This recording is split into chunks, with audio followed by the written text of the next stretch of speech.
Dad's new wife made me sleep in a garage for 2 years while her kids got the bedrooms in my dad's house, so when I only invited my dad to my graduation and not her, she had a complete meltdown. Hi Reddit. I, 18F, am about to graduate high school, and something has come up with my dad's wife, Chelsea, 40SF, that has led to a huge fight. I need to know if I'm the wrong here. Some background: my parents divorced when I was young. I lived with my dad. We had a decent 3-bedroom house. My dad had the master bedroom, I had a good-sized bedroom, and we had a smaller guest bedroom. It was fine. When I was 15, my dad remarried. His new wife, Chelsea, has 2 kids from her previous marriage, Dean, who was 16 at the time, so a year older than me, and Nora, who was 13 at the time.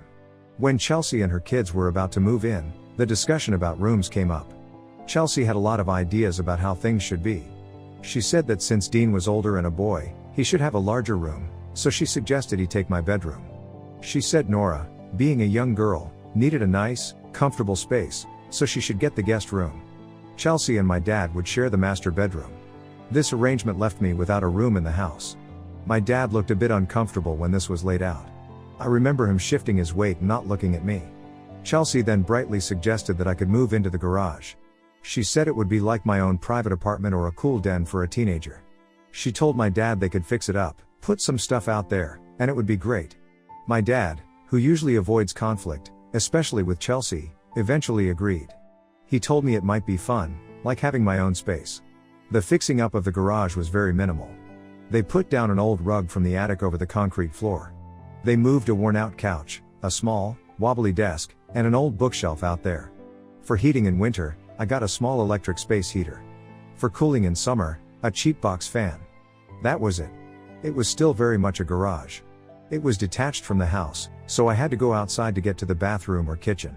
It wasn't insulated properly. In the winter, it was freezing cold. The space heater barely made a dent, especially on really cold nights. I could see my breath. In the summer, it was stifling hot, like an oven. The fan just moved hot air around. There were spiders everywhere, cobwebs I was constantly clearing, and sometimes it smelled like old oil or gasoline from when my dad used to work on his car in there years ago. I complained to my dad several times. I told him it was too cold, or too hot, or that I found a spider in my shoe. He would usually say something like, "Give it time, it'll get better," or "Chelsea is trying her best to make this work for everyone." Sometimes he'd say, "It's character building." Chelsea, if she overheard or if my dad mentioned my complaints, would tell me I was being ungrateful. She'd say things like, "You have your own big space all to yourself, some kids would love that," or "Dean and Nora are sharing the house with everyone, you get peace and quiet." I did reply something like, "You or your family should stay there instead if it's so lovely," for which I was grounded for a week. Meanwhile, Dean and Nora got their rooms inside the house decorated. Chelsea took them shopping for new bedding, new curtains, posters, and even some new furniture. Their rooms looked nice and comfortable. My garage space stayed the same, with its peeling paint on the walls and the draft coming in under the garage door. I felt very isolated. Family meals, which used to be a regular thing with just me and Dad, became less frequent. When they did happen, Chelsea would often make comments about me emerging from my cave. Sometimes, if I was studying or just trying to stay warm in the garage, I'd miss out on dinner, and Chelsea would say I was being antisocial. Often, I ended up eating alone in the garage, heating up leftovers in the microwave in the kitchen and taking them out. My schoolwork started to suffer. It was hard to concentrate in the garage. In winter, my hands would be too cold to type or write properly. In summer, the heat made me feel tired and sluggish.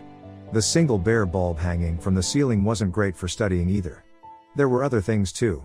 Chelsea would often take Dean and Nora out for ice cream or to the movies and not invite me. If I asked, she'd say it was their special time or that she thought I'd prefer to be in my den. The chores were also uneven. Chelsea would say that since I had fewer responsibilities in the house, I should do more of the yard work or take out the trash for everyone, even though the bins were closer to the main house. The worst specific incident, the one that I keep replaying in my head, happened about a year after I moved into the garage. It was the middle of winter, one of those really bitter cold snaps. My small space heater, which was old to begin with, finally broke. It just stopped working. I tried everything, but it was dead. The garage got incredibly cold, fast. I piled on all the blankets I had, wore a hat and gloves to bed, but I was shivering uncontrollably. I couldn't sleep. After a few hours of misery, I couldn't take it anymore. I quietly went into the main house and curled up on the living room couch with a couple of blankets I found in the hall closet. I just wanted to get through the night without freezing. The next morning, Chelsea came downstairs and found me. She didn't ask if I was okay. She immediately got angry. Her voice was sharp when she asked what I was doing there. Before I could fully explain about the heater, she started accusing me of trying to cause trouble. She raised her voice, yelling that I was being dramatic and that I probably broke the heater myself just to make a scene. She said I was always trying to make her look like a bad stepmother. Her face was red, and she was standing over me while I was still groggy on the couch. My dad came downstairs then, woken up by the yelling. Chelsea immediately turned to him, her voice becoming tearful and high-pitched. She told him I was sneaking around the house and trying to make everyone uncomfortable. She started crying, actual tears streaming down her face, saying that I hated her and that I was deliberately trying to ruin their family. My dad looked exhausted. He listened to Chelsea, then he looked at me. He didn't ask about the heater. He just told me to go back to the garage. He said they would sort out the heater later. His voice was flat. Then he told me to stop upsetting Chelsea. That's when I lost it. I jumped up from the couch. I was cold, tired, and felt completely betrayed. I screamed at him. I yelled, "I'm freezing. Don't you even care?" I yelled that the garage was unlivable and that he knew it. I screamed that he always took Chelsea's side, no matter what.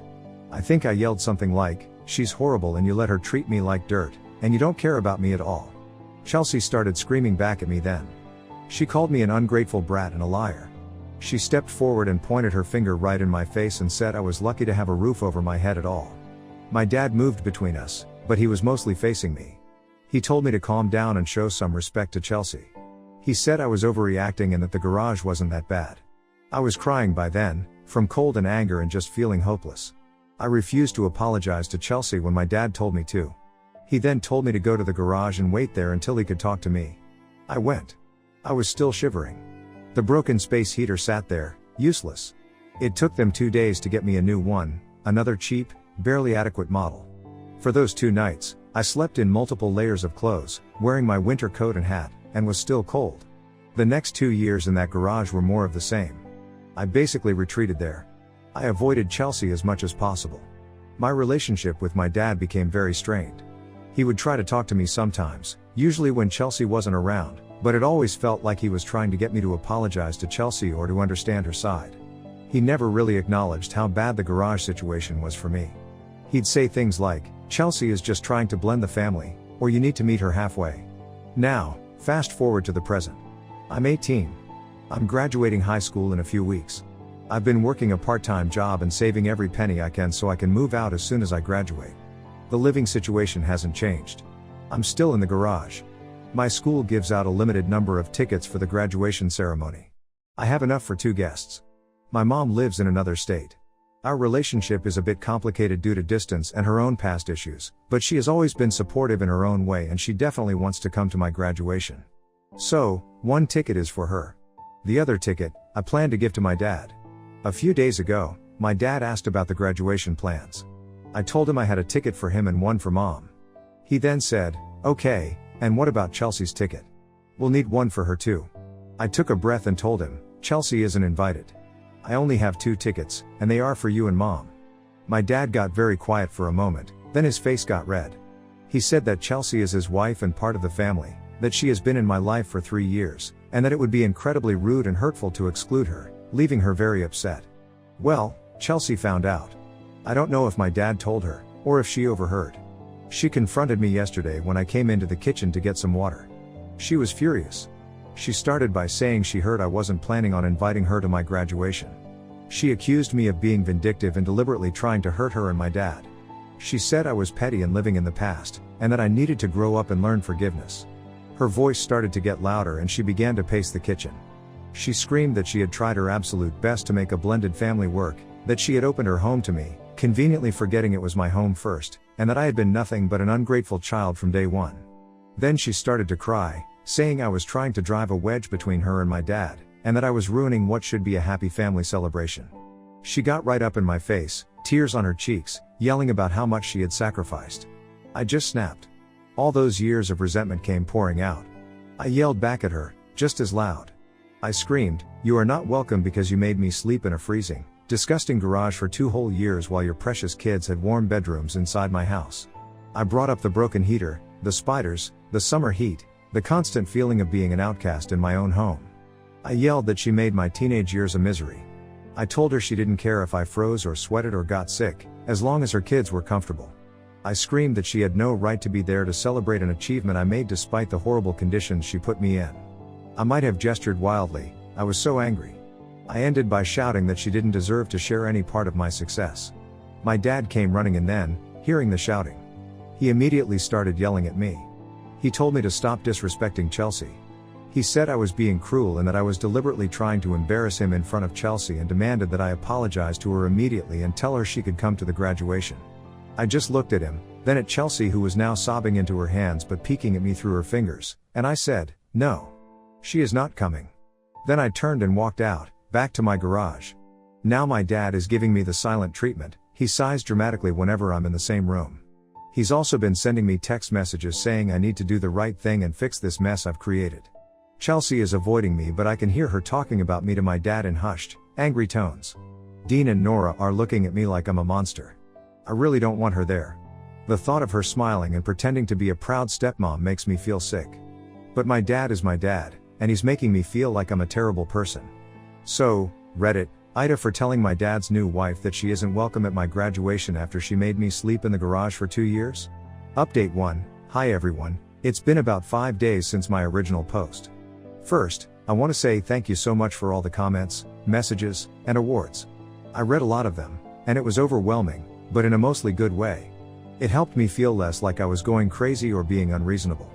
A lot of you asked some similar questions, so I want to clarify a few things. My mom. Many people asked about my mom and why I didn't go live with her. My mom lives several states away. After the divorce, she had some personal struggles, including some financial instability and health issues for a while. She's doing much better now, but during the time when the garage situation started, she wasn't really in a position to have me come live with her full time. She wasn't a deadbeat mom, it was just complicated.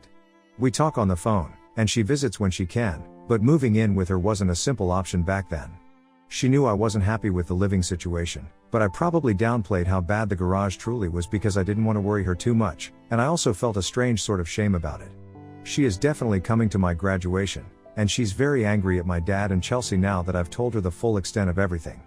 The garage conditions, I think some people might have pictured a finished basement or a converted den. This was not that. It was a standard, unfinished, detached garage. Concrete floor, uninsulated wooden walls, a roll-up garage door that let in drafts and bugs. There was no running water, no toilet. I had to go outside and into the main house for everything. The minimal fixing up I mentioned was truly minimal: an old rug, a very old couch, a rickety desk. The single bare light bulb was the only lighting. It was consistently either freezing or sweltering. Spiders were a constant issue, and I occasionally saw mice. It smelled of damp, dust, and sometimes faint old car smells. It wasn't just a bit uncomfortable, it was often genuinely miserable and unhealthy. Dad's financials / why not move. My dad isn't poor. He has a decent job. They could have afforded a bigger house, or Chelsea and her 2 kids could have shared a room, or they could have explored other options before resorting to putting me in an unfinished garage. This wasn't a situation of genuine financial hardship forcing a difficult choice. It felt very much like Chelsea wanted her kids to have the best, and I was an afterthought. My dad just went along with what Chelsea wanted to keep the peace with her. Moving to a bigger place was never even discussed in my hearing. Why I didn't report to CPS or school, a few people asked this. Honestly, I was scared. I was 15 to 16 when it was at its worst. I felt like if I reported it, my dad would be furious and might kick me out, or things at home would get even more unbearable. I also worried that if CPS got involved, they might find my dad negligent, and I didn't know what would happen then. Would I end up in foster care? That seemed terrifying too. My dad, despite everything, was still my dad, and a part of me hoped he would eventually stand up for me. He never did. I didn't tell teachers or school counselors because I was embarrassed and didn't want to be seen as a problem kid or have everyone know about my home life. Reading all your comments really made me think. It validated my feelings that what happened to me wasn't okay, not by a long shot. It also made me realize just how much my dad failed me by allowing it to happen and continue for so long, and by consistently prioritizing Chelsea's feelings over my well-being. He wasn't just passively going along, he was actively enabling her and dismissing my pain. So, After a lot of thinking, and rereading my own post and your responses, I've made a decision. I am standing firm on not inviting Chelsea to my graduation. She doesn't get to be there. This is my achievement, and I earned it despite her, not because of her. The thought of her being there, pretending to be a supportive stepmother for photo ops, still makes my stomach churn. The situation at home is still very tense. My dad is barely speaking to me. When he does, it's to tell me I'm being stubborn and unforgiving. Chelsea is making a big show of being wounded and sad whenever I'm around, often sighing loudly or making comments to my dad, loud enough for me to hear, about how some people just can't let go of negativity. Dean and Nora are clearly on her side and are being cold. I'm counting down the days until I can move out. I have a lead on a room for rent with a classmate's older sibling, and I'm hoping to finalize that this week. My graduation is in 2 weeks. I'm not sure what will happen with my dad if he keeps insisting Chelsea comes or if he threatens not to come himself if she can't. That's a bridge I'll have to cross, but I'm not backing down on Chelsea. Thank you again to everyone who took the time to read my story and offer support. It meant more than you know. I'll try to post another update after the graduation, or if anything significant happens before then. Update 2, hi everyone. It's been about 2 weeks since my last update, and my high school graduation was 3 days ago. A lot happened, so here's the update. First off, thank you again for the continued support and messages. It's been a really tough couple of weeks. So, as I said in my last update, I decided to stand firm. Chelsea was not invited to my graduation. My dad was absolutely furious about this, right up until the day itself. We had several more arguments about it. He kept saying I was being unreasonable, cruel, and that I was deliberately trying to sabotage his marriage and happiness. He accused me of holding a grudge and refusing to see things from Chelsea's perspective, which he never actually articulated beyond she was trying her best. The worst argument happened a few days before graduation. Dad cornered me in the kitchen. He started relatively calmly, saying there was still time to make things right and invite Chelsea. When I told him, again, that my decision was final, he lost his temper. He started yelling, his voice getting louder and louder. He said I was a selfish brat who didn't appreciate anything he or Chelsea did for me. He yelled that I was purposefully trying to punish him and make him choose. His face was bright red. I yelled back. I told him he had already chosen, years ago, when he let Chelsea put me in the garage and then consistently took her side over mine. I screamed that he let Chelsea punish me for 2 years, and now he was upset because I wouldn't let her pretend to be a loving stepmom at my graduation. He actually raised his hand like he might hit me, but then he just slammed it on the counter. He then threatened not to come to the graduation himself if I was going to be so disrespectful to his wife. I told him that was his choice, but Chelsea was still not coming. He stormed out of the kitchen, slamming the door behind him. Chelsea also tried to confront me one more time. She approached me when I was in the garage, trying to pack some of my things. She started crying almost immediately, saying I was breaking my dad's heart. She said all she ever wanted was for us to be a happy family and that I was throwing her efforts back in her face. Her voice was quavering, and she kept dabbing her eyes with a tissue. I didn't yell this time. I just looked at her and told her quietly that she had no right to talk to me about my dad's heart or our family after what she did. I told her to leave my garage. She gasped, called me cold-hearted, and then flounced back to the house. Graduation day arrived. I was a wreck internally, not knowing if my dad would even show up. My mom had flown in the day before and was staying at a hotel. She helped me get ready and tried to keep my spirits up. We went to the ceremony. My dad did show up. He met us there, looking grim. He was dressed nicely, but his face was set in a hard line. Chelsea was not with him. He barely spoke to me. He said congratulations, but that was about it. He didn't smile. During the ceremony, he sat next to my mom, and I could see from the stage that they were sitting rigidly, with a noticeable gap between them.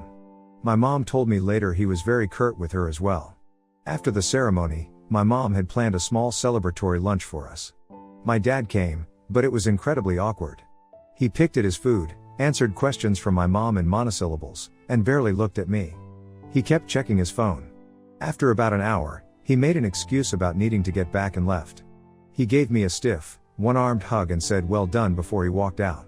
My mom tried to make the rest of the day nice, and I appreciated her efforts so much. But I felt a huge cloud hanging over everything. The atmosphere at home since graduation has been unbearable. It's gone beyond silent treatment. My dad is now actively hostile in small ways. He'll make critical comments about me leaving a cup in the sink, or how much electricity I'm using in the garage, where I still am, for a few more days. Chelsea is back to her loud sighs and muttering under her breath about ingratitude whenever I walk into a room. She makes a big show of comforting my dad, patting his arm and giving me pointed looks. Dean and Nora have completely iced me out, clearly taking their mom's side.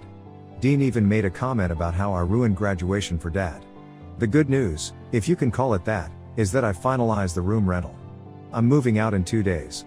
I've been packing like crazy, just trying to get out of here. The thought of having my own small, safe space, even if it's just a room, feels like a lifeline. So, that's where things stand. I stood my ground, Chelsea didn't come, but my relationship with my dad is pretty much in tatters. I don't know if it can be fixed. Right now, I'm just focused on getting out of that house. Thanks for reading. I'll post another update when I'm settled and if there's anything more to say about the situation with my dad. Update 3. Hello everyone. It's been 6 months since my last update, which was right after my graduation. A lot of people have messaged asking how things are, so I figured I'd post what is probably my final update on this situation. I moved out of my dad's house 2 days after that last post. A friend helped me with my few boxes of belongings. The relief I felt when I closed the door to that garage for the last time is hard to describe. My new place is just a small room I rent with my friend's older sibling, but it's warm, it's clean, it's safe, and most importantly, it's mine. It has proper walls, a window that closes properly, and no spiders building empires in the corners. For the first few weeks, I just enjoyed the peace and the ability to sleep without shivering or sweating. My relationship with my dad has completely deteriorated. It's basically non-existent now. After I moved out, there was silence for about a month. Then, he called me. I was hopeful for a moment, thinking maybe he wanted to talk, but the conversation quickly went south. He started by saying that Chelsea was still very hurt by my actions regarding the graduation and that she felt I owed her an apology. He said I needed to be the bigger person and try to mend fences. I told him that I couldn't apologize for protecting myself and that he needed to acknowledge the reality of what I went through living in that garage. I asked him if he ever truly understood how bad it was for me. He got very defensive. He said I was rewriting history and that the garage wasn't that bad. He actually said, "You kids are all too sensitive these days. I had it tougher growing up." He accused me of holding on to anger and said I was being stubborn. The call escalated, and soon we were both yelling. He yelled that I was ungrateful for everything he had done for me over the years, like providing a roof over my head, even if that roof was the garage.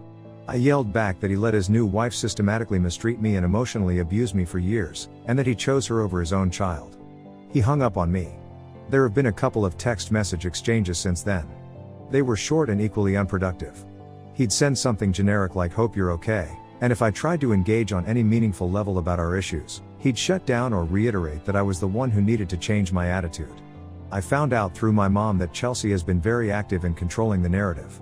She blocked me on all social media platforms, not that I was trying to contact her, and, for a while, I think she was even screening my dad's calls or messages to me, as sometimes my texts to him would go unanswered for days, or he'd reply with something that sounded very much like her. My dad's number changed a few months ago, and I only got the new one through my aunt, his sister, who is one of the few family members who has been somewhat sympathetic to me. I have no contact with Dean or Nora. I assume they fully believe their mother's version of events. I'm working a full-time job now, and I started taking a couple of classes at the community college.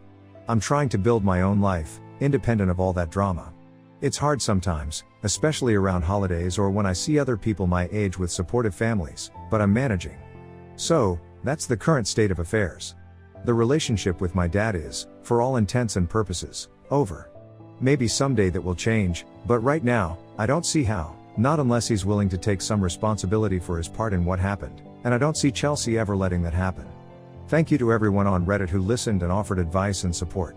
It truly helped me get through a very difficult period. This will be my final post on this matter. I wish you all the best.